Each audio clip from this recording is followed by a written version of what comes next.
بسم الله الرحمن الرحيم الحمد لله رب العالمين marka ugu horeysa waxaa halkan ka salaamayaa ummadda Soomaaliyeed meel kasto ay joogto maadaama sanad laga soo doortay koonfur galbeed aan ahay waxaan baaq u dirayaa ummadda Soomaaliyeed dawladda federaalka iyo dadka shacabka Soomaaliyeed oo koonfur galbeed ka soo jeedo inay gargaar la soo gaaraan walaalahooda dhibaatada ku gaartay koonfur galbeed khaas ahaan magaalada Baydhabo roobabkii mahiigaanka ahaa oo ku da'ay Baydhabo iyo deegaankan dhan wuxuu gaarsiiyay khasaare aad iyo aad u baaxad weyn maadaama dad badan ay ku noolayeen meelo barakacyaal ah bacyaal hoostooda ku noolayeen roobkaas wuxuu saameeyay dadkaas dhan buu saameeyay dhibaato badan buu gaarsiiyay guryo badan baa dadumay xoolo badan baa lagu waayay dhibaato badan baa dadkaas gaartay waxaan baaq u jeedinayaa marka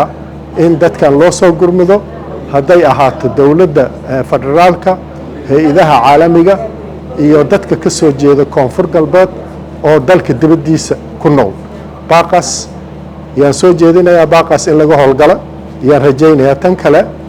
waxaan u imaanay guddi baarlamaanka ka socda oo guddiga arrimaha gudaha iyo federaaleynta waxaan ku howlaneen in aan gudbino waajibkii aan lahayn aqalka sare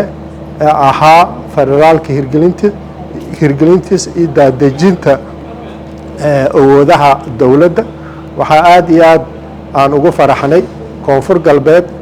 in ay ka dhistay golo degaan 6 degmo haddana ay ku howlan tahay degmooyin kale in golo degaan ay ka dhisto 4 degmo oo khawaarijta haystana in dhaqso la xoreyn doono oo marka kadib marka ay kaamil ay noqon doonto insha Allah daadejintii awoodda in lagu soo celiyo shacabka marka kulamadii aan la sameynay wasaarooyinkii arintaas khuseeyay bulshada rayidka iyo guddiga baarlamaankaba waxaan ka gaarnay guul weyn waxaana diyaarin doonaa insha Allah warbixin taas oo aan ka jeedin doono insha Allah aqalka sare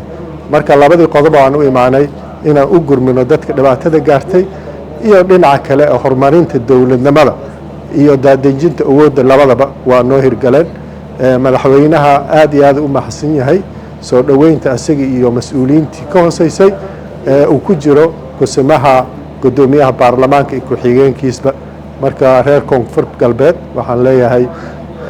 guulaad ku taagantihiin hore u socda insha Allah dawladnimadana ha la hormariyo waa salaamintiina